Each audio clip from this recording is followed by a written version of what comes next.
د سوالاتو جواباتو په دې مبارکه سلسله کې نن به د الله په توفیق سره 121 نمبر نشست شروع کوو او کوشش به کوو چې د الله په توفیق سره د زیاتو نه زیات سوالات د هغې جوابات ورکو او چې کم پاتې شي نو هغه بیا را روانو نشستونو کې د هغې جواب ورکړی کېږي او وخت دومره نه وي موږ سره چې ټول وخت سړی په د سوال په جواب کې تیر کړي او همیشه به دغې ته ناست چې خلک سوالونه رالیږي ته یې جوابونه ورکوه دا ناممکنه خبره ده او بعض خلک دا ګیلې کوي موږ سوال کوو جواب نه میلاویږي او هغه ته مو وي او ده ته مو وي داسې مو کړو نو یو خو دا دی چې د سوالاتو جواباتو نه علاوه نورې مسلې هم شتي نور درسونه دي صرف دلته په جومات کې درسونه نه دي نورو ځایونو کې هم درسونه دي او هغې سره نور مصروفیات دي د دې عوامو بعضو دا مطلب وي چې بس د عالم او د مولوي صاحب بس دی دغه کار به کوي او دی به خپله دنیا کوي ته راته ووایه پلانې ټایم پکې لږ وباسه جی خو موږ ډېر مصروف یو هغه زموږ د کار وخت یو هغه داسې او دغه نو څنګه چې دا عام سړی دا وي چې زما مصروفیات دي نو د ده د مصروفیاتو نه 100 چنده زیات مصروفیات هغه د یو عالم وي او د ده به څه مصروفیات دي خو دغه مصروفیات دي چې ته مزدوري به کوي غټ مصروفیت به دی او زموږ مصروفیات ډېر زیات دي نو په هغې کې موږ وخت وباسو چې د خویندو وروڼو طرف نه چې کوم سوالونه راغلي د هغې جواب ورکړو که بیا هم وخت میلاو نه شي نو په هغې کې به یو سړی موږ نه ملامته کوي ځکه چې لا یکلف الله نفسا الا وسعها الله په یو نفس باندې دومره بوج ږدي چې څومره اوچتولی شي اولنی سوال په دې نشست کې هغه ورور کړی دی چې یو مولوي صاحب وي بیان کې دا خبره کوله چې یو ښځه جهنم ته ځي نو د هغې د لاسه 4 سړي هم جهنم ته ځي د هغې پلار او ورور خاون او زوی نو دا 4 سړي د دې یوې زنانه د لاسه جهنم ته ځي چې کله هغه جهنم ته ځي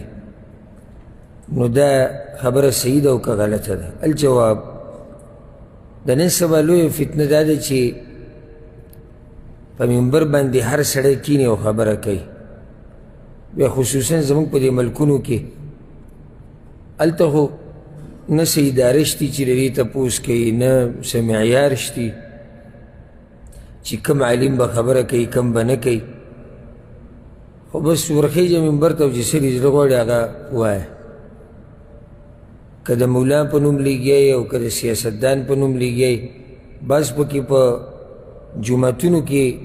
د سیاست قصې کوي د سیاستدانان او دا بعض مولیان پکې لطیفې وایي او منګړت او د دروغو قصې نو د افسوس خبره دا دی چې هغه منبر چې په کار ده او د هغې نه د قرآن او د حدیث نشر او اشاعت وشي هغه استعمالیږي د دې قسمه ناروا خبرو او کارونو لپاره دا خبره چې یو زنانه جهنم ته ځي نو د هغې د لاسه به 4 سړي د هغې سره جهنم ته ځي دا حدیث نه په صحیح سند شته او نه په ضعیف سند سره شته نه دا روایت صحیح شته او نه ضعیف شته بلکې یو کس هم د بل د ګناه د لاسه جهنم ته نه ننوځي او نه یو کس د بل کس د ګناهونو بوج اوچتوي سورة الانعام کې الله دا خبره کړې ده ولا تکسب كل نفس الا عليها قیامت په ورځ به یو نفس ته هغه څه میلاویږي چې څه هغه کړي دي ولا تزر وازرة وزر اخرى او د یو بل کس بوج ته بل باندې نشي ایښودی هر سړی به خپل بوج وزیتی قرآن کې الله وی بل ځای کې سورة فاطر کې وإن تدعو مثقلة إلى حملها لا يحمل منه شيء ولو كان ذا قربه که قیامت پر ورځ څوک دا آواز وکړي چې راشئ زمانه دا بوج اوچت کوي نو هېڅ څوک ته بوج نشي اوچتولی اگر که هغه د ده نږدې خپلي خو بیا ته دا بوج نشي اوچتولی نو اصل دا دی او دا صرف په قرآن کې دا خبر نه ده بیان شوي بلکې تیر شوي چې کوم پیغمبران دي هغوی باندې چې الله کوم کتابونه را نازل کړي په هغې کې هم دا خبره وه سورة النجم کې الله دا خبره کړې ده أم لم ينبأ بما في صحف موسى وإبراهيم الذي وفى ألا تزر وازرة وزر أخرى وأن ليس للإنسان إلا ما سعى موسى عليه السلام او إبراهيم عليه السلام ته چې کومې صحیفې ورکړې شوې وې په هغې کې هم دا خبره وه چې د یو کس بوج بل نشي اوچتولی وأن ليس للإنسان إلا ما سعى او قیامت په ورځ به انسان ته نه میلاویږي مګر هغه څه چې څه ده کړي دي پیغمبر صلی الله علیه وسلم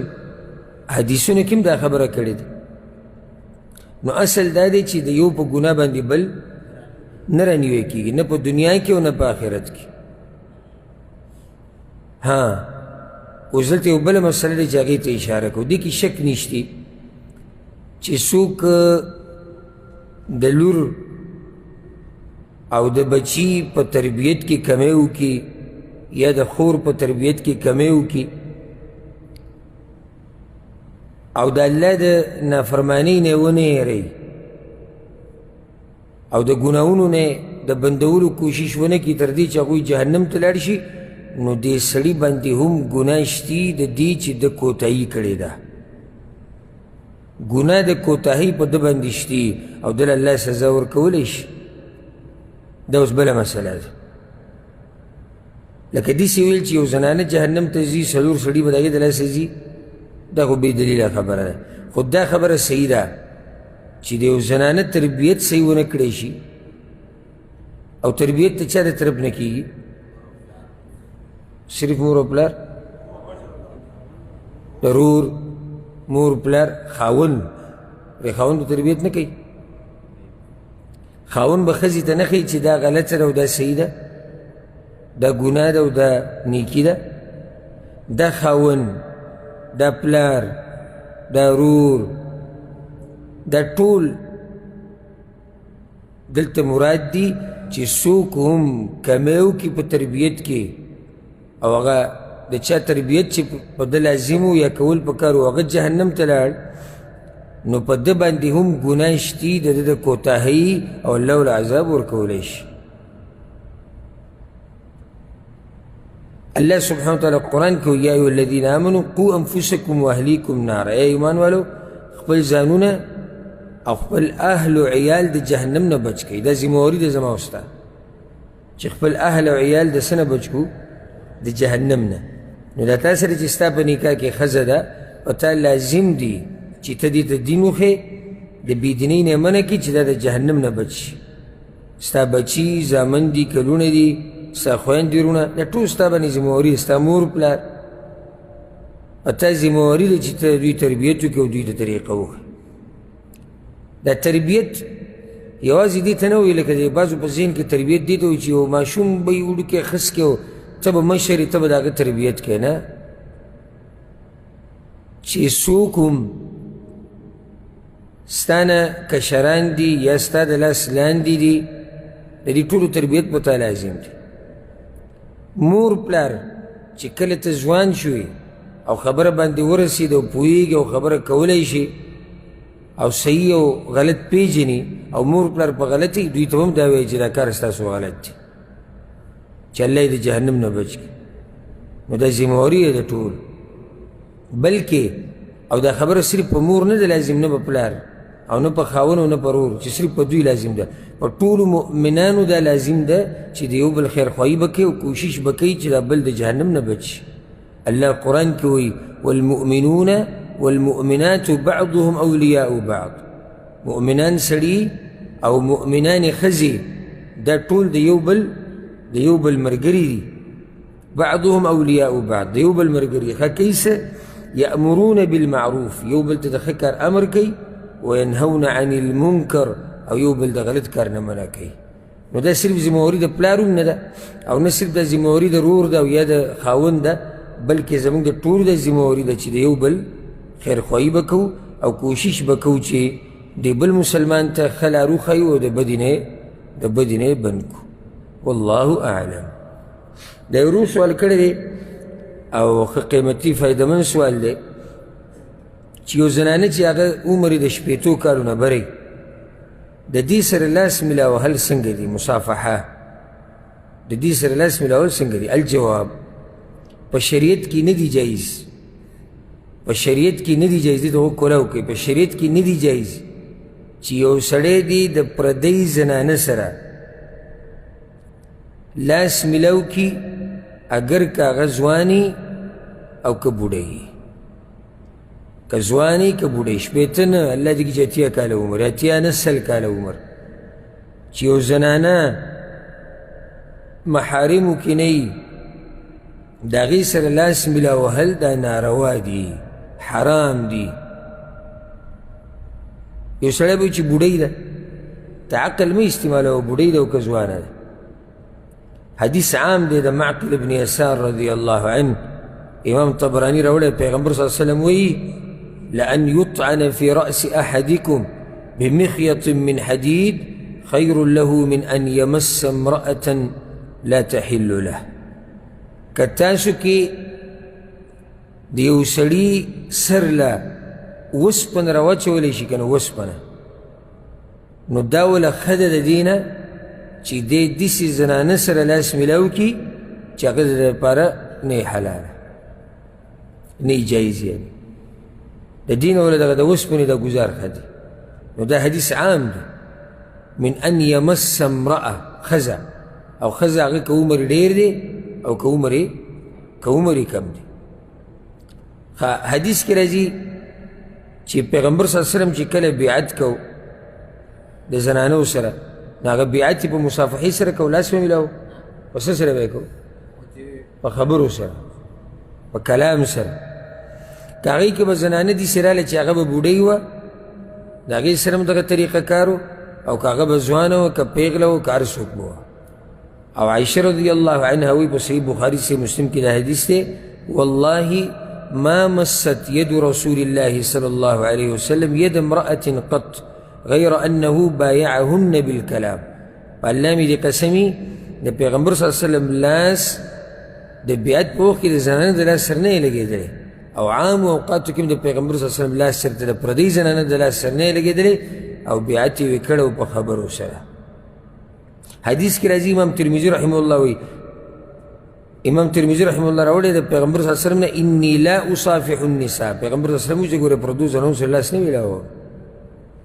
نو دا حدیثونه عام دي، دا حدیثونه څه دي؟ عام دي.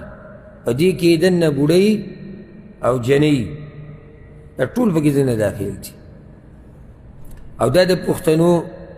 یو جهالت دی چې ډېر مولیان هغه پې غلي دي او غلي پې پاتې شوي، او ځکه دا فایده ده کې علما په 2 قسمه، دا اهمه فایده ده. علما په 2 قسمه،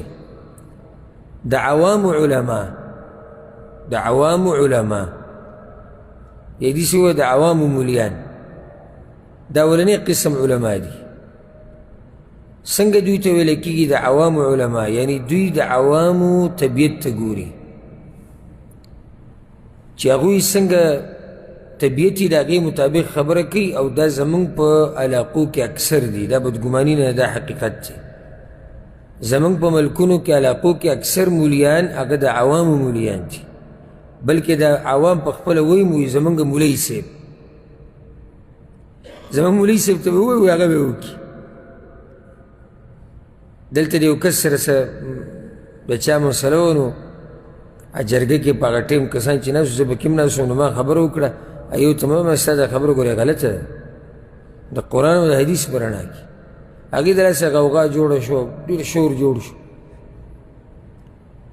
نو هغه ته ما دا وویل ما ګوره چغې به نه وایې او نه به شور کې، خبره اوره ښه په تمیز سره او ښه غلی کښېنه. مسله دا ده چې ستا دا طریقه او کار او خبره غلطه ده. د قرآن او د حدیث په رڼا کې که اسمان ته خیږي او که ځمکې له راځي، که ملکې که فقیرې، که تورې که سپینې، که پښتنې او که جولای، که هر څوک یې کار دې غلط دی. غوغا جوړه شو بس سړی پاسې وایي زمونږ مولوي صاحب شتي موږ به هغه ته ووایو، هغه به فیصله وکړي. بس بیا صحیح ده. نو خبر هغه په دې دغه کړې لاړ ووتو زمونږ مولوي صاحب شتي، دغه مولیان دي د عوامو مولیان، زمونږ مولوي صاحب. یعنې موږ به خپل مولوي صاحب ته ووایو، نو کیدی نه شي چې زمونږ مولوي صاحب د زمونږ د طبیعت خلاف فتوا ورکړي. هغه به لازم زمونږ طبیعت ته ګوري. نو اولنی قسم مولیان هغه دي چې هغوی د عوامو مولیان دي او دا ډېر دي زمونږ په ملکونو او علاقو کې. دویم قسم علما دي علما د دین، او دوی دا کوشش کوي چې د دې عوامو اصلاح به په څه باندې کېږي. دوی به نیغې لارې ته په څه طریقه راځي، دوی ته د دوی دا غلطي خو وغواړي چې دا غلطي برابر شي. دې علماو ته ضرورت دی چې هغه د دین علما دي، د عوامو نه، د دین علما. د هغوی ټول یعنې سوچ دې سره وي چې دا عوام، دا مسلمانان، دوی به څنګه د الله سبحانه وتعالی په دې صحیح دین باندې عمل کوي. نو دوی د چا مزاج ته پکې نه ګوري چې مزاج څه دی. اوس زموږ په پښتنو کې دا مسله شتي که نشتي د پردو زنانو سره لاس ملاول ښه ډېر دي. ما خو نه دي اورېدلی چې دغه مولیان دا کیلو کې چې دي او د جوماتونو کې دوی پکې چې عام رد پې کړی. که چېرته یو نیم کړی دی، یو نیم خبره زه نه کوو. هغه زنانه چې ستا ورسره نکاح کېږي محارمو کې نه وي، ته د هغې دپاره محارمو کې نه د داسې زنانه سره لاس ملا وهل ناروا دي. که بوډۍ ده او که زنانه، که مشره ده او که کشره ده، که بوډۍ ده که جنۍ ده که کشره ده او که مشره ده. مثال لکه زموږ پښتنو کې د عامه طریقه ده چې سړی کله خپلوانو کره ورشي نو دا زنانې ښکلی چې کله عمر یې لږ کم وي نو ښکلی یې او لاس ملول خو پرېږده، هغه مزه خو هغې ته که دې ناروا وي خو دې ځان له جاښه وکتو. خبره د هغې نه اورېدلې ده، څه ته راغلې ده؟ ښکلولو ته راغلې ده. وایي چې دا خو د دې تره ښځه ده، مشره ښځه ده، بیا دا ټکی راوړي مشره ده او کشره ده. شریعت تا ته څه وایي د هغې لحاظ پکار دی. خبره د دې نه چې مشره ده کشره ده. ګوره یو زنانه چې په دې لار باندې روانې او عمر یې ستا نه لږ زیات وي، بلکل پردی او ته پردی او تا راونیسي ښکلی دی، ته ورته ناروا وې که نه وې؟ نو دغه ولې ناروا نه دي؟ دا ناروا دي، هغه ناروا نه دي. ولې؟ یا مثال د رور ښځه چې دا هلک زلمی هلک دی او د رور د مشر رور ښځه هغه به دومره بوډۍ هم نه وي، اگر که د بوډۍ دا خبره کمزوري ده، خاصې ویم چې دا هلک کور ته ورشي هغه یې ښکلی لاس ملول خو پرېږده. دا کوم ځای کې دي؟ بعض دا وایي نو دا خو د بدګمانۍ خبرې دي. نو ولې دا پیغمبر صلی الله علیه وسلم چې دلته وایي د حدیث کې وزیر زنانو سره لاس نه ملاوم، ولې پیغمبر صلی الله علیه وسلم بدګمانه و؟ والعیاذ بالله. یا به پیغمبر باندې به بدګماني کې؟ بعض وایي د دې عربو چې تو عرب دا خیال کوي د دې پردې ده، وایي چې د دوی زړونه سخا دي او موږ خو داسې یو چې د اسمان نه راکوشي وي. د صحابه کرامو زړونه سخا وو. د پیغمبر صلی الله علیه وسلم بیبیانو ته الله وایي او صحابه کرامو ته وایي. ګوره اوس د سورة الاحزاب کې دا خبره الله کړې ده. الله صحابه کرامو ته وایي که څه غواړئ تاسو یا څه تپوس کوئ د پیغمبر صلی الله علیه وسلم د بیبیانو نه، نو تپوس د پردې نه اخوا به کوئ، په منځ کې به څه وي؟ پرده وي. تپوس چې د چا نه کېږي دا څوک دي؟ د پیغمبر صلی الله علیه وسلم بیبیانې. د دې نه زیاتې پاکې زنانې شتې؟ ښه نشتې. تپوس چې څوک کوي دا څوک دي پیغمبرانو نه بعد د دوی په شان اوچت خلک نشته بیا هم الله وي په منځ کې به څه پرده وي او دی په 2021 کې که دی ورته ووایي چې لکه د پردې ته اره زموږ زړونه پاک دي ولې د صحابه کرامو زړونه څښه او د پردې مسله به هله بیانېږي چې کله زړونه څښای شي پرده بنیادي مسله ده که زړه دې پاک دی او که زړه دې څښای دی که پې خوشحالېږي که پې خفه کېږي دا د شریعت مسله ده نو داسې زنانه سره لاس ملا وهل ناروا دي چې هغه ستا دپاره اجنبۍ ده او پردۍ ده د دې سره لاس ملا وهل ناروا دي که ته پسې هر قسمه رشته لټې خو چې پردۍ ده ستا دپاره او ته پردۍ د هغې دپاره معنی ده چې تا سره نکاح کېږي نو بیا د دې سره لاس ملا وهل څه دي ناروا دي ښکلول خو لا پرېږده او غټه خبره ده اوس بله مسله هغې ته به اشاره وکړو د شریعت چې دا منع کړې ده چې زنانه سره به لاس نه میلاوي پردۍ زنانه سره د هغې وجه دا ده چې کله هم د سرمن د نارینه د سرمن د زنانه سره ولګي د شهوت په حرکت کې راولي او شریعت هر هغه لار بنده کړې ده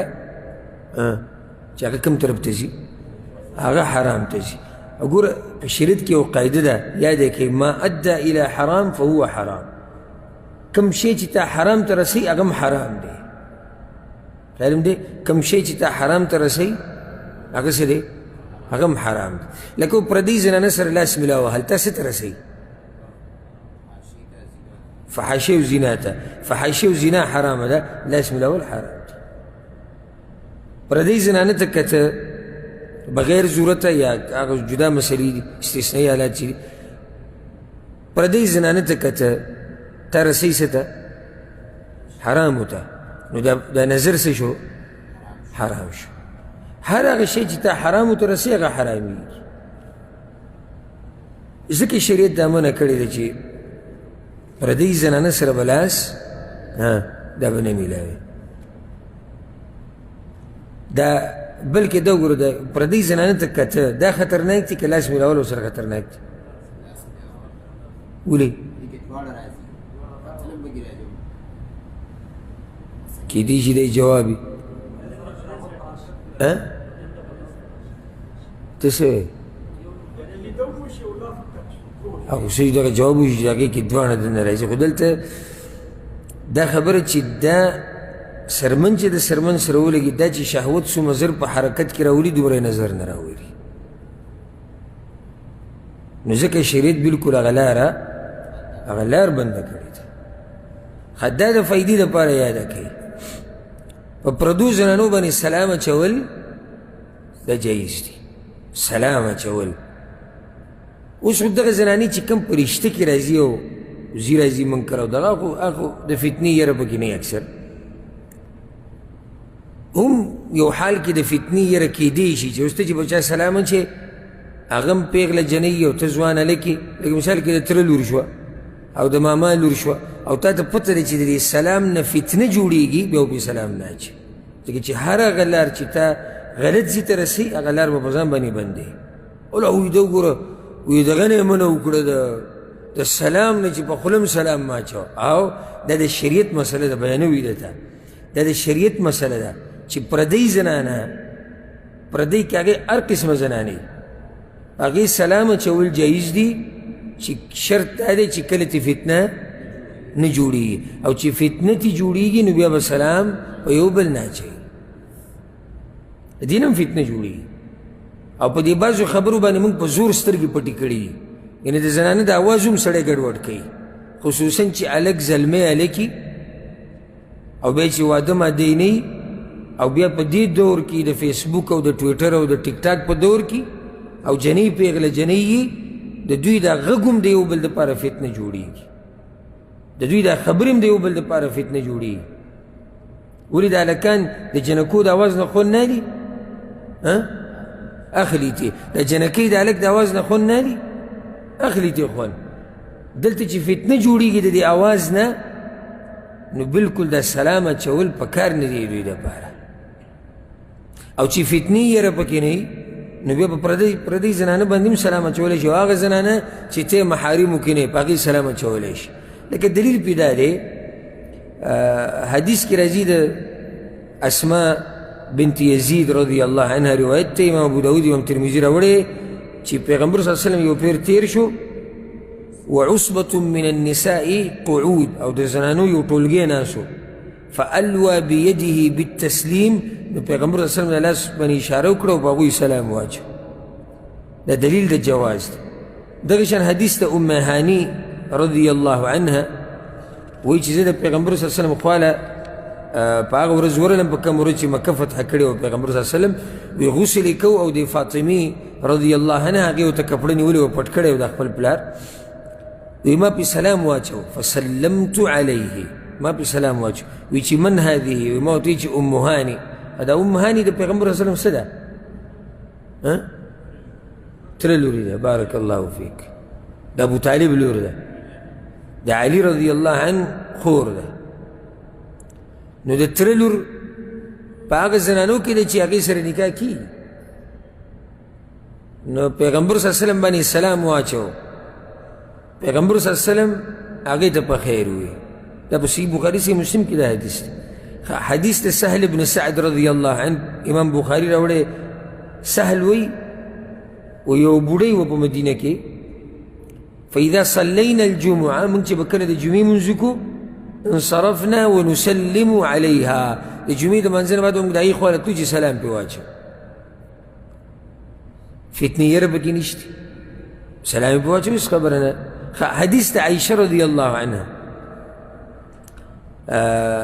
په صحیح بخاري کې دا حدیث دی او صحیح مسلم کې مشتی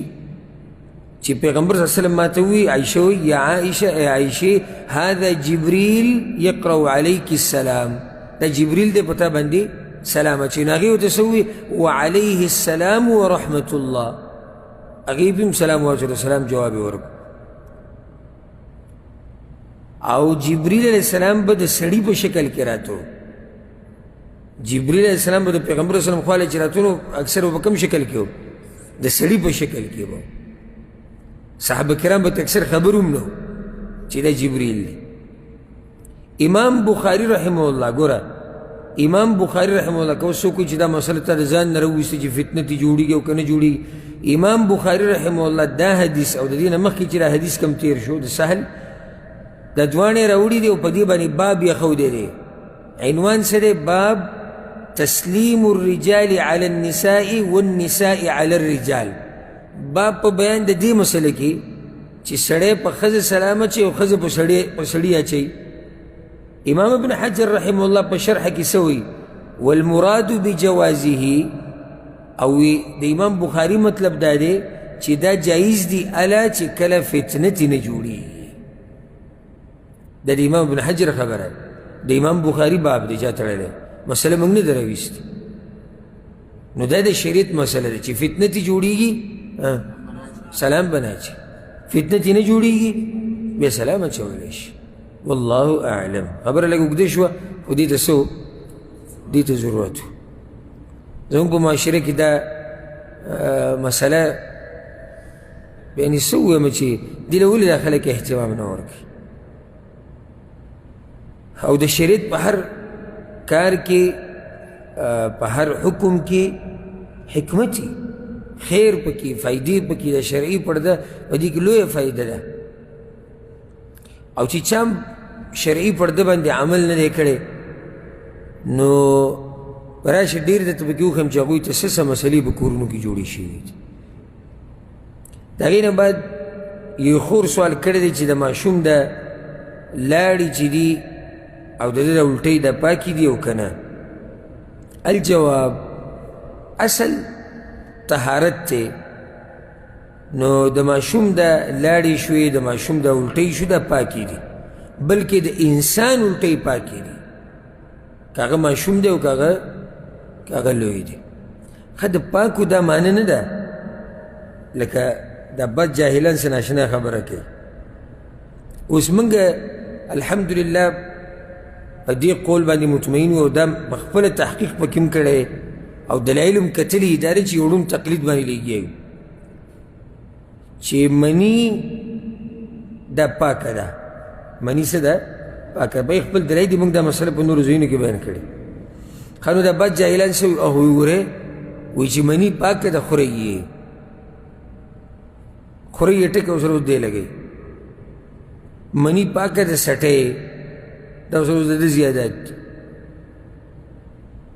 کله چې وویلی شي چې دا شی پاک دی موږ دلته حکم بیانو کیدای شي چې دا شی د انسانانو په طبیعت کې کرکجني دا بله مسله ده یو شی ته ورته په دې نظر ګوري چې زما بدی شي دا ستا د طبیعت او دا کرکه اوس د دې دلاسه څه چل وکړو چې په دې باندې یو شرعي حکم جوړ کړو چې هغه دا چې دا پلید دي کیدای شي داسې یو شی پاکي او کرکجني کیدای شي که نه شي کیدای لکه څه شی لکه الټۍ شوې پوزې نه څه ګند راوځي لاړې شوې دا حکم یې څه دی دا حکم ولې بیانېږي پاک ولې وایي چې دا که ستا په کپړو ولګي او ته لمونځ وکړو نو لمونځ دې څه دی صحیح دی دې لپاره دا مسلې بیانېږي که ستا په لاس ولګي په بدن ولګي مطلب یې دا دی چې پاک دی ته یې خوره دا د جاهلانو خبرې نو کله چې وویلی شي چې د ماشوم لاړې پاکې دي یا الټۍ پاکې دي یا د انسانانو الټۍ پاکې دي دا خو واضح ده چې دا د انسانانو په طبیعت کې دا یو کرکجن شی دی ټول انسانان د الټۍ نه کرکې کوي کرکتې کوي او یعنی بد پې لګي د هغې بین د هغې رنګ د هغې لیده دا مطلب نه شي چې ته اوس په دې باندې یو شرعي حکم جوړ کړې چې دا به پلیت وي ځکه چې د انسانانو بدي شي یو شی زمونږ بدي شي معنی دا نه دی چې دا به صحیح لازم به دی پلیت وي کله یو شی کرکجني خو هغه صحیح پاکي ها او کوم شی چې پلیت دی په هغې پورې منښتی د هغې باره کې به څه نه وایي لکه اوس دا نسوار سګرټ شو دې باره کې هم څه خیال دی پاک دی که پلیت دی پلیت په معنی یعنی یو کرکجن شی دی اگر که هغه هم جدا مسله ده کرکه چې د سړي کېږي که نه کېږي دا په خوله کې دا شی لګولی او هغه حرام دي د هغې استعمالول دې ټیم کې به هېڅ نه وي خو که ته چېرته دا ووایي چې الټۍ پاکې دي وایي خو وي دا وایي چې خورئ یې نو ځان په دې مسله پوه کوي چې کله دا وویلی شي چې دا شی پاک دی معنی ده چې که چېرته په کپړو دي لګېدلی یا په لاس دي لګېدلی یا په دغه ځي لګېدلی کوم ځای کې چې ته لمونځ کوې نو لمونځ دې څه دی لمونځ دې صحیح دی معنی دا نه دی چې ته یې بس په کپړو ساته وینځې مو خورې او سټې دا هېڅ چا نه دي ویلي نو تحقیقي قول هم دا دی چې د انسانانو الټۍ چې دي دا څه دي دا پاکې دي بعض علما دا وایي په دې باندې اجماع د علماو ده چې دا الټۍ چې دي دا پلیتې دي بعض علما دا وایي خو دا قول کمزوری دی دا اجماع کمزوري ده دا څنګه اجماع ده ځکه چې امام ابن حزم رحمه الله هغه ښه واضحه وایي الټۍ د انسانانو دا پاکې دي نو دا څنګه اجماع شو د امت علماو امام ابن حزم پکې نشتي دغه شان امام شوکاني رحمه الله علامه صدیق حسن خان رحمه الله دې ټولو دا تحقیق دی چې الټۍ د انسانانو داسې دي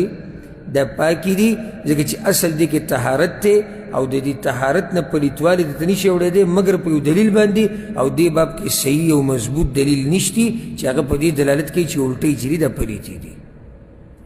نو خلاصه دا شو چې د ماشوم الټۍ او لاړې څه دي پاکې دي والله اعلم ښه دا یو ورور سوال کړی دی چې کله ښځه او خاوند د یو بل سره میلاو شي او کوروالی وکړي او د یو بل نه خپل حاجت پوره کوي خو مني نازله نه شي یعنې مني ته لاړه نه شي بیا پې هم غسل لازم دی که نه د غسل د لازمېدو دپاره د منۍ وتل دا شرط دی الجواب یاده کوي دا خبره د سړي او د ښځې کوروالی چې کله دوی د یو بل سره میلاو شي په دوی غسل لازم شو اگر که منی نه تلی اگر که د منی خروج نه شوی بیا هم په دوی غسل لازم شو حدیث کې د راځي ښه واضحه او دا مسلې موږ ځکه واضح بیانو دا ګورې د غیرت او د خلاف نه دي بعض ته دلته غیرت رایت شي پښتو دغه پښتو غیرت جیب کې کېده یا مال یې راکړه چې بوټان پې دله پاک کړه دا غیرت او پښتو هسې پالتو غیرت او پښتو دی چې د شریعت په مقابله کې راځي ډمان ګډوه پښتو نشتی اجراګان ګډوه پښتو نشتی ښه سپا اعلانونه کوه چې موږ مرکزي کولاو د ډمتوب دپاره پښتو نشتی سود خوره پښتو نشتی د ګاونډي زنانه په غلط نظر ورته ګوره پښتو نشتی بازار کې جنکو ته ګوره پښتو نشتی بازار کې جنکو لنډې تنګې جامې پښتو نشتی د انډیا فلم په کور کې دننه چلوه پښتو نشتی ډرامې په کور کې چلوه پښتو نشتی د ښځې لنډې تنګې جامې په کور کې دننه پښتو نشتی د پردو په مخ کې کنځلې کوه په کور کې د وړو په مخ کې د ښځې په مخ کې د مور پلار په مخ کې پښتو نشتی په بازارونو کې ستا ښځه داسې او ستا مور داسې په جنګ کې وایه پښتو نشتی خو چې کله یو عالم د شریعت مسله بیانوي الله دا باریک مسلې دي وایي باریک مسلې دی او زموږ د پښتنو معاشره د دې څنګه موږ نه خو دغه پښتو دې روانه او جیب کې کېده یا پې دیوال ووله دې ځای ته پښتو کې دا مسلې واضحه بیانول پکار دي چې په دې باندې خلک پوه شي دا زه تاسو ته یقیني وایم ما نه تپوسونه شوي دي ډېر خلک د عوامو دا سوچ دی چې غسل کله واجبېږي چې کله مني وځي او د ډېر وخته پورې دا مسله هم دقه شان روانه کړې وه ښځه خاوند یو بل سره ملو شو غسل به یې نه کوي چې دا خو مني نه اتلې زموږ نه مسله هغه داسې د حدیث کې دي ګوره او پیغمبر صلی الله علیه وسلم وایي د ټولو نه زیات غیرتي دی الله دی او بیا په الله پسې غیرتي هغه وایي زه یم دا غیرتي انسان خبرې دي نو دلته موږ ته غیرت او پښتو نه سنډې را سنډې هر چا کار څوکي دا خبره ورته ورسوئ پیغمبر صلی الله علیه وسلم وایي ابو هریره رضی الله عنه روایت دی په صحیح بخاري صحیح مسلم کې دی پیغمبر صلی الله علیه وسلم اذا جلس بین شعبها الاربع ثم جهدها چې یو سړی د ښځې د څلورو اندامونو په منځ کې کېناست یعنې دوه لاسونه او دوه خپې ثم جهدها بیا کوشش ته کوروالي وکړو فقد وجب علیه الغسل نو په ده باندې غسل لازم شو د امام مسلم په روایت کې خو سره دې څخه واضح راځي وان لم ينزل اگر که مني تې نه ایتلي بیا پې هم غسل لازم شو خو دلته بله مسله دا یاده کوي د ښځې او خاوند میلاوېده څه ته وایي یعنې دا نه چا ذهن کې راشي چې ښځې خاوند میلاوېده یعنې مطلب دی چې بدنونه د یو بل سره میلاو شو غسل لازم شو نه چې کله د سړي عورت او عضو خاص د زنانه په عورت کې ورننوتو نو غسل پې لازم شو دې ته میلاوېده وایي او ځکه حدیث کې ښه صفا راځي پیغمبر صلی الله علیه وسلم وایي امام احمد امام ترمذي دا حدیث راوړی دی اذا جاوز الختان الختانا چې کله د زنانه د سړي عورت عضو خاص د هغه ذکر د زنانه عورت سره صرف لګېده دي هغې کې ورننوځي اذا جاوز الختان الختان فقد وجب الغسل بیا به غسل لازم شو بلکې عائشه رضی الله عنها په خپله دا وی الله اکبر وی فعلته انا ورسول الله صلی الله علیه وسلم فاغتسلنا دغه شان ما او پیغمبر صلی الله علیه وسلم کړي بیا موږ غسل وکړو د عائشه رضی الله عنها وی نو حاصل د جواب دا شو چې غسل لازمیږي اگر که د مني انزال نه شوی د مني د انزال داسې شرط نه دی د غسل دپاره والله اعلم دا یو ورو سوال کړی دی چې یو سړی د مسجد نبوي زیارت له لاړ شي او د ده اودس چاردام برابري کله چې د مسجد نبوي زیارت له ځي نو اودس چاردامې برابري چې د مسجد نبوي زیارت نه راوځي بیا لاړ شي بقي مقبرې ته او اودس یې مات شوی نو په ده باندې څه ګناه شتي او که نه الجواب هېڅ بې هم نشتي ځکه چې د بقي زیارت شو یا د احد چې کوم شهیدان دي د هغوی قبرونو له تله یو ځای کوم شریعت دا نه دي ویلی چې ته به د چاردام او د اودس په حالاتو کې هلته ځي بلکې د قبرونو زیارت له چې دی دپاره دا شرط نشته که غار قبري قبرونو زیارت دی دپاره دی چې آخرت ته ترایت شي پیغمبر صلی الله علیه وسلم وایي زوروا القبور فانها تذکرکم الآخره د قبرونو زیارت له ځئ تاسو ته به آخرت رایدېږي دا په صحیح مسلم کې دا حدیث دی او په یو ځای کې پیغمبر صلی الله علیه وسلم دا ادب او دا طریقه نه ده ښوولې چې کله ته د قبر زیارت له ځي نو څه به کې خامخا به چاردام کې او اودس په حالاتو کې به داسې لازم نه دي نو که یو سړی د بقي مقبرې ته لاړ شي یا د احد او یا عامو مقبرو ته لاړ شي او اودس یې نه وي چاردام یې نه وي زیارتو کې او راځي او دعاګانې وغواړي د مړو دپاره نو دې کې څه حرج نشتي والله اعلم دا یو ورور سوال کړی دی چې یوه زنانه چې د هغې رضایي پلاري یو زنانه ده د هغې رضایي پلار دی رضایي پلار څه ته وایي یعنې د کمې زنانه چې دې پیس کلی دي دا د هغې څه دی د هغې خاوند دی نو د دې څه شو د دې رضایي پلار دی آیا دا رضایي پلار د زنانه په نکاح کې ولی جوړېدی شي او که نه الجواب معنی دا دی چې یو جنۍ ده د هغې نکاح تړلی کېږي او یو هلک ته واده کېږي نو دې ټیم کې د ولی اجازت پکې څه دی لازم دی ځکه چې حدیث کې راځي پیغمبر صلی الله علیه وسلم وایي چې لا نکاح الا بولی د زنانه نکاح نه کېږي بغیر د ولی د اجازت نه اجازت ته مشر ولی او اجازت د دې ښځې دا دواړه پکې لازم دي یعنی د زنانه رضا او د ولی رضا دا دواړه لازم دي او دې کې زموږ پښتانه کوتاهي کوي کوتاهي په کوم جانب کې کوي د جنۍ رضا دې ته نه ګوري وایي جنۍ پکې چا راوستې ده وایي دې ته هم ګورئ چې غیرت وایي جنۍ پکې وایي چا راوستې ده دا ته وایي د شریعت خلاف خبره کوي جنۍ پکې چا راوستې ده وایي جنۍ پکې شریعت راوستې ده او دویمه دا وایي دا برید چې تاوی را تاوی هسې پالتو کې کور د خاوند سره به ژوند همدقه جنۍ تېروي ته ژوند نه تېروې ته پوهه دلته پښتو مختو مه کوه مستقبل د دې هلک او د دې جنۍ دی ستا یو څو ورځې ژوند دی بیا به مړ شي او که ژوند دې اوږد هم دی خو یو ځای کې ځان له پروت دی د هغوی بیا خپلې خبرې دي خپلې مسلې دي نو څنګه ته دا وایي چې جنۍ پکې چا راوستې ده جنۍ رضا د جنۍ رضا پکې شریعت راوستې ده نو که څوک دا وایي چې د جنۍ رضا پکې شتي نو د دې ولي رضا پکې ولې ده نو جواب دا دی چې جنۍ عقل یې کمي او بیا چې عمر یې کمي نو تجربه یې بیا ډېره نه وي نو که چېرته صرف د دې رضا ته وکتی شي نو کیدی شي چې یو هلک یې دوکه کي او ډېرې جنکۍ یې دوکه کړي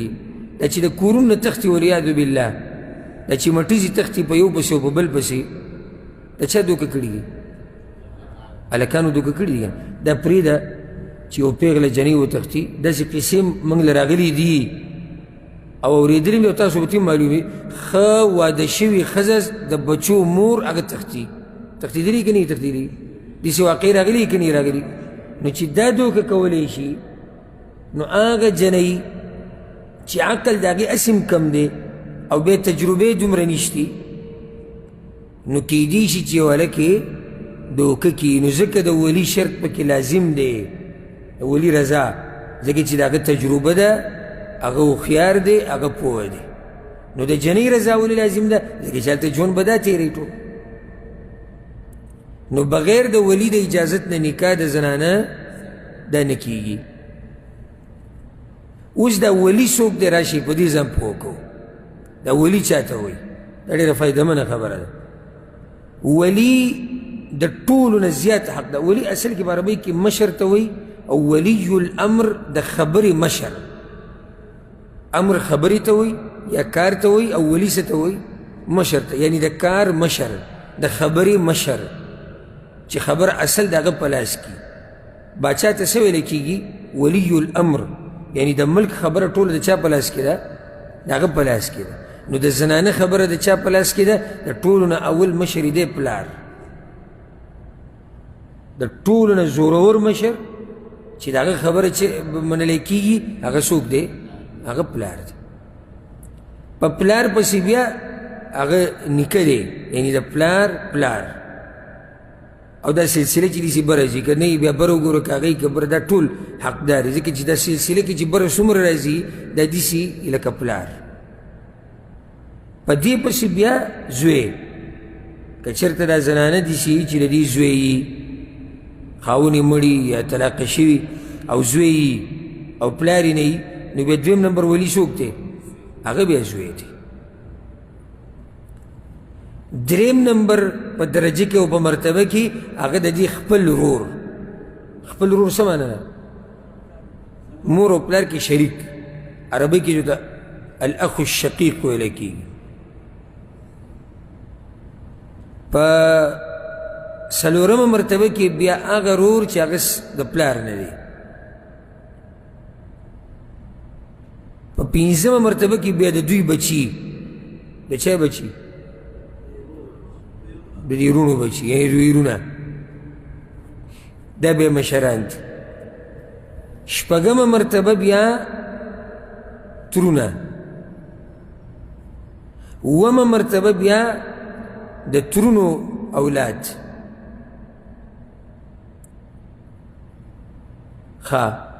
اوس یو زنانه د پلار یې نشتي، زوی یې نشتي، ورور یې خپل نشتي، د پلار طرف نه ورور نشتي، د هغوی بچي نشتي، ترې نشتي، د تره بچي نشتي، نو بیا اخرنۍ خبره حاکم وقت او یا قاضي چې حاکم وقت مقرر کړی. حدیث کې درځي السلطان ولی من لا ولی لها. حاکم وقت او یا هغه چې کوم څوک مقرر کړی دا مشر دی د هغه زنانه چې مشر یې نه وي. لکه اوس یو زنانه د نکاح کول غواړي او څوک مشران یې نشتي، نو فیصله یې قاضي له ویوړه یا حاکم له، نو بس دغه حاکم دغه قاضي د دې څه شو؟ مشر شو. هغه به د هغه رضا پکې بیا لازم ده، ځکه چې هغه پوهېږي په خبره باندې. او دلته د ماما تذکره پکې شتي؟ نه. مور نشتی، هغه ورور چې هغه صرف مور کې شریک دی هغه پکې هم نشتی. دوی ته عصبه ویلی کېږي. دا خپلوان دي نږدې او زورور، هغه هم دا دي، په دې ترتیب دي. او عصبه هغه خپلوانو ته ویلی کېږي چې هغه د سړي خپلي من جهة الاب د پلار د طرف نه. د مور د طرف نه چې کوم خپل دي د هغوی هېڅ ولایت په دې کې نشته. لکه یو سړی دا وایي چې زه د دې جنۍ د ماما نه تپوس وکړئ، اعتبار شته دی له؟ نه نشته. رضایي پلار تذکره پکې راله؟ څه خیال دی؟ رضایي پلار تذکره پکې شتي؟ ولې نشتي؟ عصبه کې نشته، او بل هغه د پلار طرف نه خپلوانو کې خو نه دی که نه دی؟ نه دی. نو رضایي پلار دی د جنۍ ولی نشي جوړېدی. والله اعلم. همدغه بل یو سوال کړی دی او ډېر خوندور سوال دی. یو سړی دی د هغه رضایي لور ده. رضایي لور څنګه کېدی شي؟ د ده ښځې هغه جنۍ له ماشومې له پی ورکړی، هغه بیا د رضایي لور شمارلی کېږي، هغه لویه شوه، غریبه وه، نو دې له زکات ورکولی شي او که نه؟ او دا ډېر ښکلی سوال دی،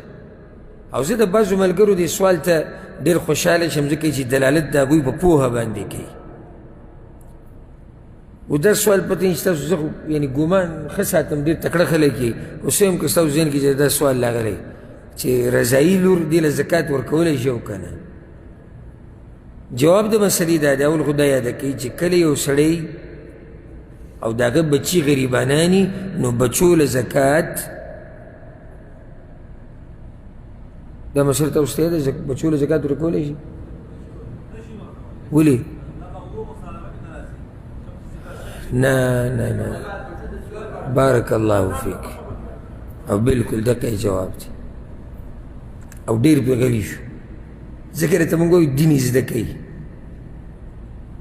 دین یې زده کوي هغه یو سړی وایي او موږ دومره جوهري مسلې دا جوهرونه دا خو ستا بچي نشته چې بچي دې شتي دا مسله تا ته راځي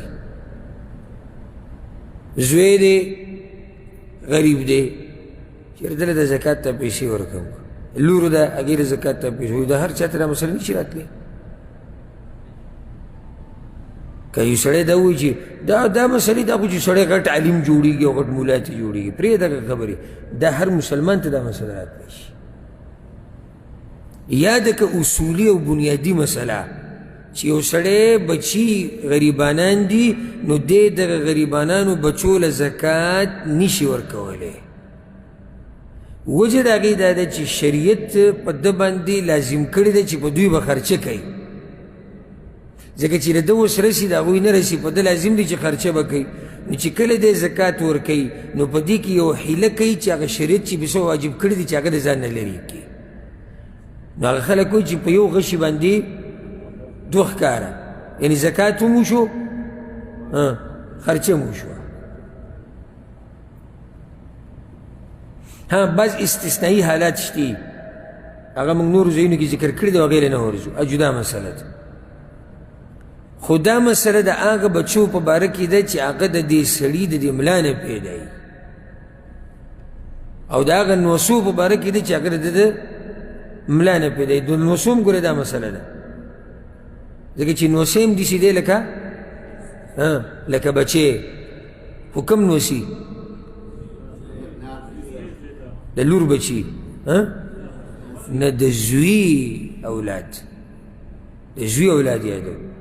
نو دا مسله د هغه بچو دپاره ده او د هغه نوسو دپاره ده چې هغه د دې سړي د ملا نه پیدا وي یعنې ملا نه پیدا څه مطلب شو چې خپل بچي ملا نه پیدا دې ته وایي هر چې بچي د رضاعت دي نو هغوی په دې کې نه دي شامل هغوی له زکات ورکولی شي ګوره دا رضاعت نه دی رضاعت دا چې یو ماشوم راولګي د یو زنانه پی وخوري د دې سره صرف د خپلولۍ مسلې ثابتېږي یعنی دی مور شو دی خور شو دی ورور شو دا پې حرام شو دی پې حرام شو صرف دا مسلې پې ثابتېږي بس محرمیت پې ثابتېږي کتی شي که نشي کتی دا مسله پکې راځي نکاح ورسره کېږي که نه کېږي دا مسله ورسره ثابتېږي خو د دې سره نه میراث ثابتېږي او نه خرچه ثابتېږي او نه د دیت مسلې پې ثابتېږي ورسېدی به که نه او نه د ده سره داسې ښه پته لازمیږي لکه څنګه چې هغه خپل دی چې هغه په نسب او وینه کې ستا خپل دی لکه اوس رضایي پلار او خپل پلار د دې دواړو په تا باندې یو شان حق دی خپل پلار حق خو ځان لري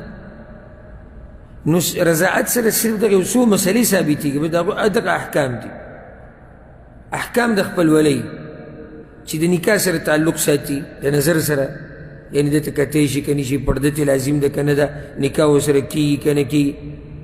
دا خبرې ثابتېږي د میراث مسله نه ثابتېږي نفقه خرچه نه ثابتېږي لکه څنګه چې ستا د بچي چې غریبي یا کمزوری یا معذوری او ستا اوس رسي په ته خرچه لازم ده دا مسله هلته نه ثابتېږي یا الټې کا الټې که ته غریبي کمزوری او ستا رضایي زوی دی نو په هغه لازم دی چې په تا خرچه وکړي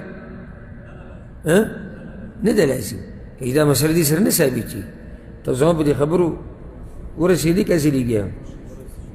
والله اعلم دا یو ورو سوال کړی دی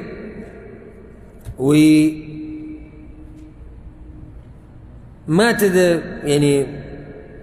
د کور والا سره مسلې جوړې شوي دي او طلاق ورکول غواړم نو د طلاق ورکولو دپاره استخاره کولی شم او که نه چې د استخارې لمونځ وکړم چې په څه کې به خیر الجواب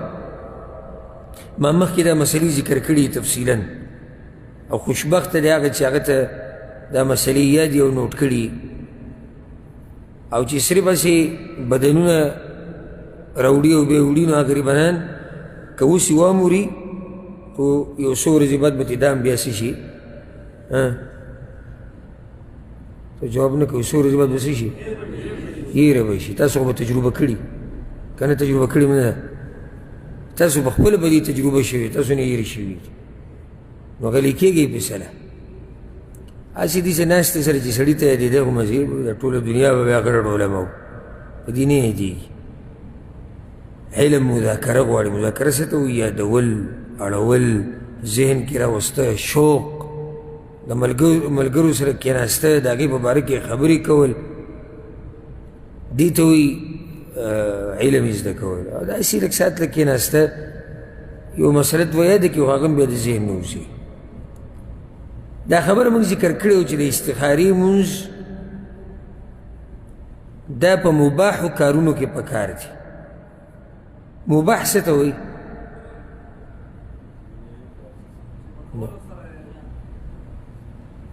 کولو سره ته صحیح جواب ده د کولو سره ګناه نه او نه کولو سره انا مباح نه کولو کې ګناه نشته او کولو کې ثواب نشته بارک الله فیک دې ته مباح وایي مستحب څه ته وایي چې وکړي ثواب دی چې ویې نه کې ګناه نشته مکروه څه ته وایي کراهیت نه کول غوره دي او که دې وکړو نو ګناه پکې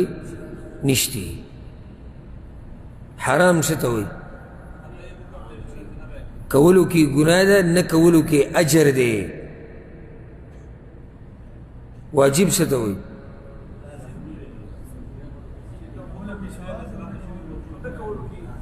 کولو کې ثواب دی نه کولو کې ګناه ده دا فرق دی ځکه چې هلته مستحب کې دا وایي چې نه کولو کې ګناه نشته واجب کې نه کولو کې ګناه ده ښه دا استخاره به په څه کې کوي واجب کارونو کې لکه اوس یو سړی استخاره کوي چې د سهار مانځه لاړ شم وکړه ولې پکې نشته لازم دی ښه یو سړی استخاره کوي چې د پلاني دا ځمکه دا چې د هغه ده چې دا تې ګوره ونیسم او که نه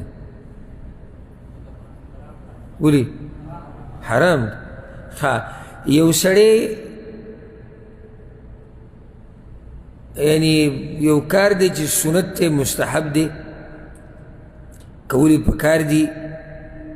ثواب پې میلاویږي نه کولو کې ګناه نشتي او دی پکې استخاره کوي چې ویې کم او که نه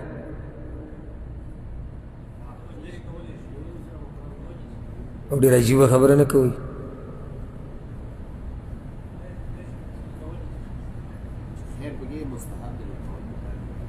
نو استخاره دې څه کې مستحب کې نشته یو حال کې کولی شي هغه ستاسو ذهن ته نه راځي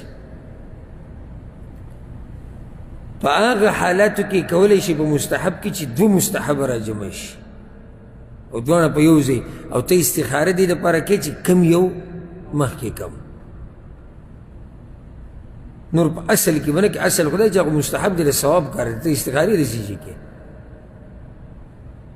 دغه شان مکروه کار پای کې هم استخارې نشته مکروه او شریع حکم دی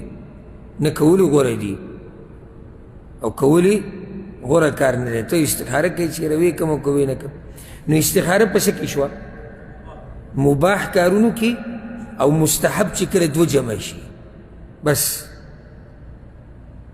مباح لکه یو کار نه په کولو یې ثواب دی او نه په نه کولو کې ثواب دی او نه په کولو کې ګناه ده او نه په پرېښودو کې ګناه ده په داسې کار کې استخاره وکړې او چې دوه مستحب کارونه او دواړه یو ځای راجمع شي استخاره به د څه لپاره کې چې کم یو مخکې کم استخاره دې دپاره ده چې کم یو مخکې کم اوس په دې مسله پوه شوې که نه ښه اوس دې د طلاقو خبره کوي چې زه طلاق ورکول غواړم اوس که دا تپوس ته داسې د عوامو نه وکړي لکه که اوس تاسو دا تپوس وکړم چې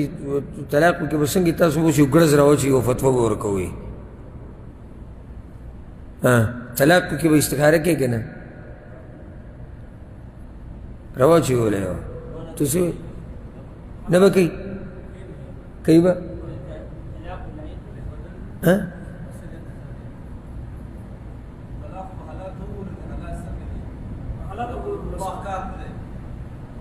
بارک الله فیک دا نږدې جواب دی د دې ملګري دا جواب دا نږدې جواب دی طلاق کله مباحي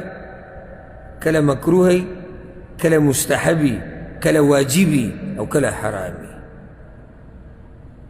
دغه حالاتو ته به ګوري مباح کلی مباح علی چې د دې سړي او حاجت څنګه وي لکه د دې ښځې سره نور صبر نشي کولی او د دې ښځې سره ژوند نور نشي تېرولی نو دې ټیم کې طلاق ورکول څه دي مباح دي که واجب دي واجب خو نه دي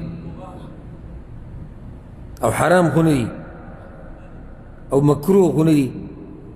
ولې نه دي مکروه اوس به مسله به تاسو ډېره اوږده شي اوس مکروه ورته ولې نشو ویلی جواب یې دا دی چې حاجت یې دی او چې حاجت راشي نو کراهیت ختم شي چې دا بعض خبرې تاسو سره دي چې کوم ځای تاسو پې عادت شي خو داسې نه چې هغه بیا سبا له موږ وایو چې د ویلو نه نه ویل خو ځکه چې اشته تیم ګډوډي شي نو طلاق کله واجبي کله مباحي کله مستحبي کله مکروهي کله حرامي مباح کله چې کله د خاوند ورته ضرورت وي ضرورت څه ته وایي لکه مثال نه تېرېږي وخت د ښځې سره نو واجب خو نه شو یعنی لازم خو نه دي دی به طلاق ورکوي داسې هم کېدای شي چې یو سړي د ښځې سره وخت نه تېرېږي او لګیا دی وخت تېروي کېدای شي که نه شي کېدی او ډېر داسې دي چې په زړونو یې پولۍ ولاړې دي خو څه ویلی یا د پښتو معاشره د یریږي طلاق د ټکي نه سبا له به راته خلک طلاقي وایي او دا دي او دا دي نو کله ګوره طلاق واجب شي خو بیا هم سړی نه ورکوي دلته طلاق حرام هم نه دی ځکه چې وجه شتي مکروه هم نه دی حاجت دی او مستحب هم نه دی ځکه چې داسې وجه نشتی چې هغې دلاسې ته مستحب شي نو طلاق څه شو مباح شو او چې کله طلاق مباح شي نو بیا استخاره کولی شي که نه شي بیا سره له قیده وي نه شي کولی لږ ساعت مخکې موږ څه ووایي استخاره په څه کې کېږي په مباح کارونو کې نو چې طلاق مباح شو استخاره کولی شي دا مسلې چې موږ زده کولې د خپلو استادانو سره دا په عربۍ ژبه کې موږ زده کولې ګوره تاسو په پښتو کې په تاسو سر وچورلي نو دا چې د په عربۍ کې وي بیا هم څه خیال دی نو ویښ اوسئ ویښ او درس په اخره کې به زه ګورم چې دې مسلې بیا ماله څوک خلاصه به ما ته خصوصا د دې مسلې څوک بیانوي ښه که چېرته د طلاق مباحي نو بیا خاوند دپاره استخاره مستحب ده کولی شي استخاره او ښه کار دی اوس که چېرته داسې چې حالات برابري نو بیا استخاره نه ده پکار ولې ځکه چې دغه ټیم کې طلاق مکروه دی ولې مکروه دی ځکه چې حالات څه دي وجه نشتی لکه ښځه ښه برابر ده څه وجه نشتی څه زړه د تورېدو څه خبره پکې نشتی نو دې ټیم کې طلاق بغیر ضرورت ورکول څه دی مکروه دی نو بیا پکې استخارې چې حالات برابري بیا پکې استخارې نه کیږي ښه کله داسې شي چې طلاق واجب شي او طلاق څنګه واجبېږي لکه اوس یو سړي ته پته ولګېده چې د ده ښځه خرابه ده او توبه نه وباسي او که نصیحت یې ورته وکړو قبلی نه نو په داسې ټیم کې طلاق ورکول څه دي واجب دي استخاره به کوي ولې به نه کوي واجب دي په واجب کې استخارې نه کېږي ښه دا د فایدې ذکر کړم د زنانه دپاره چې کومه زنانه د خاوند نه طلاق غواړي او د خاوند نه چې طلاق غواړي دې ته څه وایي؟ خلعه. یو زنانه چې د خاوند نه خلع اخیسته غواړي نو د هغې دپاره هم مسله دقه شان ده، د هغې دپاره هم مسله هغه دقه شان ده. څنګه؟ لکه اوس یو ښځه ده خاوند پې خرچه نه کوي او یا بد اخلاقه دی یا دینداري کمزوري ده، نو په داسې ټیم کې ښځې له مباح دي چې هغه د خاوند نه طلاق وغواړي. استخاره به کوي؟ ولې به نه کوي؟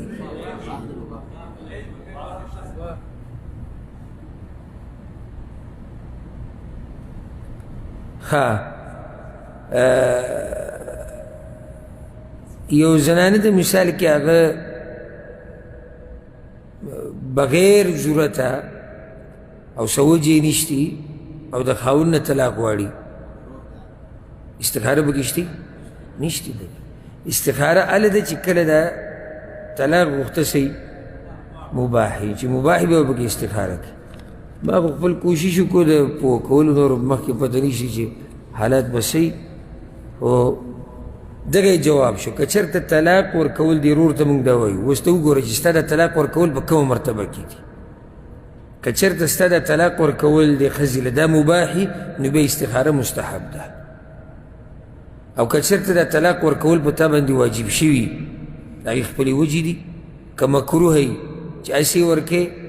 او یا مستحبي ورکول غوري او یا حرامي بلکل طلاق نشي ورکولی د هغې خپلې وجې دي، نو بیا پکې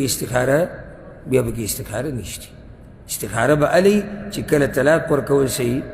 طلاق ورکول مباح. اخرنی سوال به ولو دی ورو سوال کړی دی چې بعض مؤذنین چې کله اذان کوي نو د اذان د شروع کولو نه مخکې استعاذه او بسمله وایي، یعنې اعوذ بالله من الشیطان الرجیم بسم الله الرحمن الرحیم، داسې غلي غونته کوي بیا اذان شروع کړي. نو دا ثابت دی او که نه؟ الجواب اعوذ بالله او بسم الله دا د مانځه په شروع کې راځي، چې کله ته دعای استفتاح ختم کې سبحانک اللهم په هغې پسې بیا اعوذ بالله به بسم الله به یو سوره فاتحه به دغه ثابت دي. خو په اذان کې او د اذان نه مخکې شروع کولو نه مخکې دا نه دي نقل شوي د پیغمبر صلی الله علیه وسلم نه او د سلف صالحینو نه چې هغوی دا کار کړی. او عبادات چې دي اصل دا دی چې دا به نه کې الا هغه عبادت به کې چې دلیل در سره وي. نو که څوک وایي چې دا شتي نو هغه به څه ښیي؟ دلیل به ښیي، او په دې دلیل نشته. او حدیث کې راځي بار بار تاسو به اورېدلی او موږ یې بیانوو من عمل عملا ليس عليه امرنا فهو رد من احدث في امرنا هذا ما ليس منه فهو رد. صحیح بخاري صحیح مسلم کې دا حدیثونه دي. پیغمبر صلی الله علیه وسلم وایي چې څوک زموږ په دې دین کې داسې کار وکړي چې موږ پې امر نه یې کړی او څه اصل یې نه وي نو هغه کار څه دی؟ هغه مردود دی. نو په هغه کارونو کې دا کارونه دي. د اذان نه مخکې اعوذ بالله ویل بسم الله ویل دا نه دي ثابت د پیغمبر صلی الله علیه وسلم نه او نه د صحابه کرامو. په دې باندې به اکتفا وکړو. الله سبحانه وتعالی دې موږ پوه کړي په قرآن او په حدیث باندې، او الله سبحانه وتعالی دې موږ ته علم نافع نصیب کړي. زه اوس غواړم چې یو کس ما په دغه مسله باندې پوه کړي، استخارې په مسله باندې. یو سړی به ما پوه کړي، یو غر بل غر به نه وري، لاس اوچت کړي چې او زه یمه انا لها یعنې زه د دې حقدار یم، زه جواب ورکولی شم چې د استخارې مسله ده څنګه ده. حاجي صاحب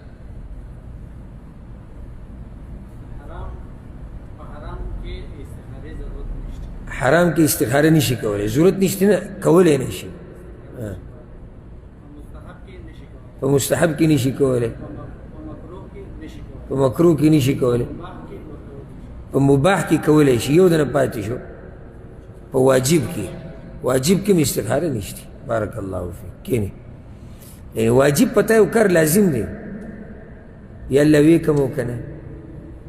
څنګه ته اوس واجب کې دا تپوسونه کوې؟ یو کار پته حرام دی، یو کار کول مکروه دی، غوره نه دی، او ته چې زه ګورم چې ویې کم او که نه هغه مکروه دی. یو کار کول غوره دی، مستحب دی، ثواب پې دی، او ته استخاره کوې چې ویې کم او که نه. ها مباح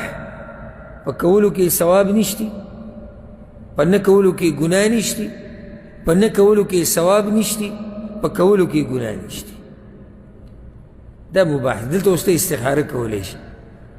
چې دا به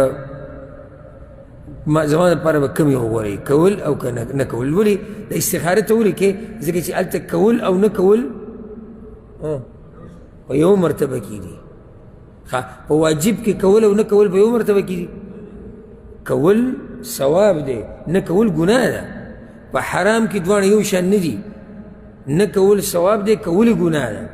مستحب کې کول ثواب دی، نه کول د ثواب نه محرومه کېدل دي. په مکروه کې نه کول غوره دي، کول د افضلیت نه ځان محرومه کول دي. نو طرفین برابر نه دي. مباح کې طرفین څه دي؟ برابر دي. نو ځکه دلته به استخاره کې. اوس د طلاقو مسله شوه. یو سړی وي زه طلاق ورکو، استخاره به کوي که نه؟ یو سړی به جواب راکړي ښه تفصیلي پوره. لږ صبر وکړي. یو سړی اول ما ته وایي زه جواب ورکو، بس دغه دوه کسانو ته مسله یې در به دومره کسانو کې دغه حاجي صاحب خو جواب ورکو بس. عجیب دومره اوږده او پلنه مسله او صرف دوه کسانو ته معلومه ده. دا خو پېژنو، دا خو تکړه هلک دی، دا خو موږ ته پته وي دته به جواب معلوم وي، بل چا ته نه معلوم. ته ووایه.